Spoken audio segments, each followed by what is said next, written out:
इस कलयुग में केवल हरि नाम का जप ही मोक्ष देता है। ये हरि नाम के जप की जो आराधना हमारे दर्शन ने निश्चित की है, वह सृष्टि उत्पत्ति के मूल आधार को मान करके सारे संसार के धर्म शब्द से सृष्टि की उत्पत्ति मानते, मतलब शब्द ब्रह्म से परब्रह्म की प्राप्ति, अपरा से परा में रूपांतरित हो जाना।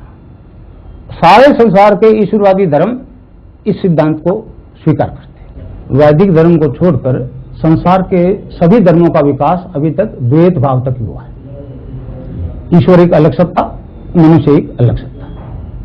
परंतु वेदांति कहता है ये तो एक भ्रम है, मनुष्य से बाहर ईश्वर का कोई अस्तित्व ही नहीं है। मनुष्य के पूर्ण विकास का नाम ही ईश्वर है। इस संबंध में गीता के 13वें अध्याय में 22वें श्लोक में भगवान श्री कृष्ण ने मनुष्य शरीर की व्याख्या करते हुए कहा है कि मनुष्य इस शरीर में स्थित हुआ भी पर है, त्रिगुणातीत है, ईश्वर है, परंतु वह प्रारब्ध कर्मवश कर्ता, भर्ता, भोक्ता, अनुमंता इत्यादि के हिसाब से संसार में व्यवहार कर रहा है। और अंत में फिर कहा है कि सच्चाई यह है कि वो परमात्मा है। तो इससे ये बात बिल्कुल स्पष्ट होती है कि मनुष्य योनि में अपने उस उच्चतम विकास को प्राप्त कर सकता है। वैदिक मनोविज्ञान के अनुसार मनुष्य शरीर की संरचना 7 प्रकार के तत्वों से हुई है, जिनके अंदर आत्मा अंतर्निहित है। वो हैं अन्नमय कोश, प्राणमय कोश, मनोमय कोश, विज्ञानमय कोश, फिर आनंदमय कोश, चित्तमय कोश और सतमय कोश। मानवता में जब ये 7 कोश चेतन हो जाएंगे तो मनुष्य अपने असली स्वरूप में बदल जाएगा, अर्थात दिव्य रूप में रूपांतरित हो जाएगा। अगर वैदिक दर्शन का ये सिद्धांत सही नहीं है तो बाइबल में यशायाह 41 के 23वें पैरा में ये आर गॉड्स का प्रयोग क्यों किया गया है? ये आर गॉड्स, जबकि ईश्वर तो एक ही है। मनुष्यता में अब तक प्रथम 4 कोश ही चेतन हुए हैं पूर्ण रूप से, अन्न, प्राण, मन और विज्ञान। जब ये 4 कोश 7 में से चेतन हो सकते हैं तो बाकी 3 कोषों के चेतन करने का कोई न कोई तरीका निश्चित रूप से होगा।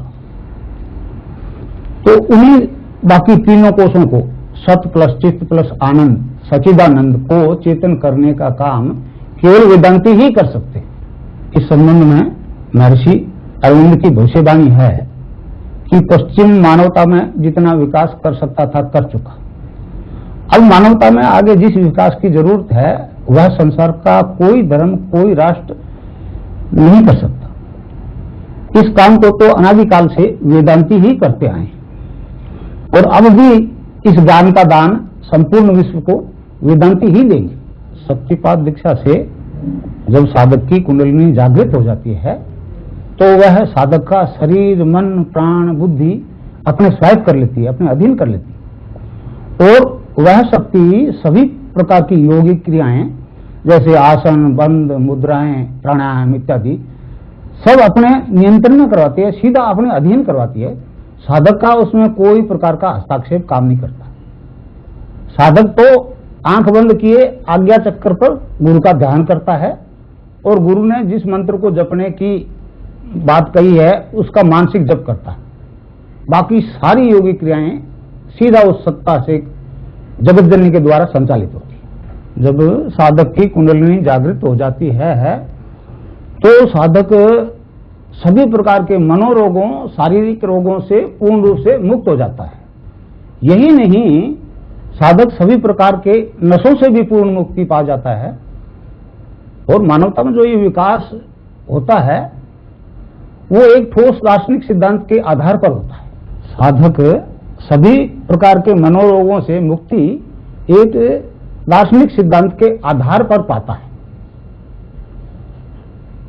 हिंदू धर्म में जो मंत्र दीक्षा दी जाती है, साधक जब उसको निरंतर जपता है तो उससे साधक को एक इंद्रिया अतीत दिव्य आनंद निरंतर बना रहता है। और इस दिव्य आनंद के निरंतर बने रहने के कारण से साधक का मानसिक तनाव पूर्ण रूप से शांत हो जाता है और सभी प्रकार के मनोरोग जैसे high blood pressure, low blood pressure, उन्माद, पागलपन इत्यादि सभी बिना ही दवाई के शांत हो जाते हैं।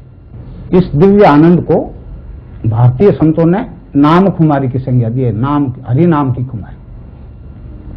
इस संबंध में नानक देव जी महाराज ने कहा है, भांग धतूरा नानका उतर जाए प्रभात, नाम खुमारी नानका चढ़ी रहे दिन रात। हरि नाम की खुमारी रात दिन चढ़ी रहती है। इस संबंध में कबीरदास जी ने कहा है, नाम अमल उतरे न भाई। नाम का नशा उतरता नहीं है और अमल छिन छिन चढ़ उतरे, नाम अमल दिन बढ़ा सुहाया। भगवान श्री कृष्ण ने इस दिव्य आनंद को, इंद्रियातीत आनंद को मतलब एक अक्षय आनंद की संज्ञा दी है। जब हरिनाम के जब से साधक को आनंद आने लगता है, उसे कृष्ण ने ईश्वर ध्यान जनित आनंद कहा है। तो इस प्रकार जब दिव्य आनंद आने लगता है तो मेंटल टेंशन पूर्ण रूप से खत्म हो जाता है।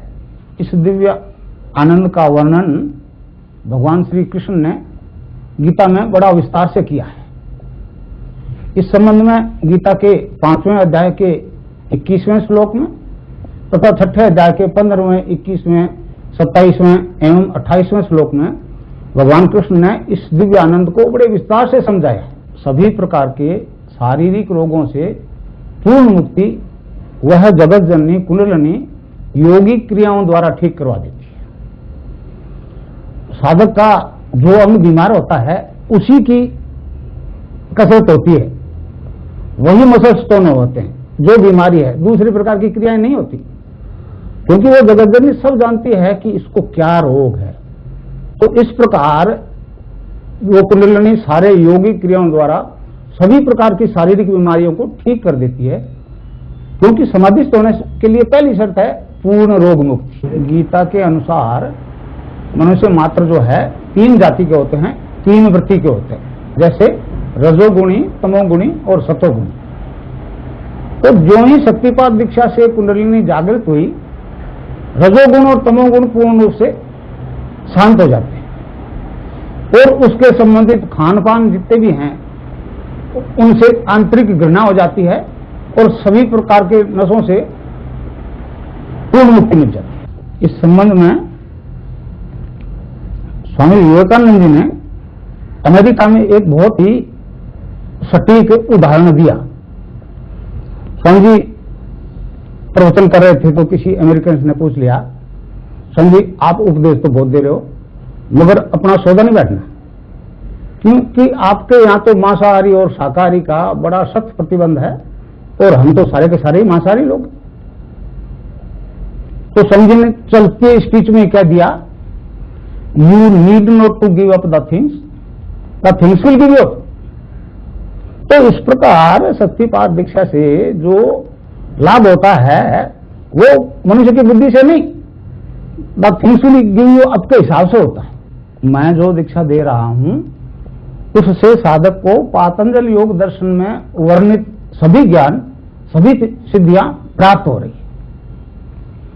पातंजल योग दर्शन में प्रातिभ ज्ञान जब प्राप्त होता है तो साधक को अनिश्चित काल के भूत भविष्य की प्रत्यक्षानुभूति और साक्षात्कार होते हैं।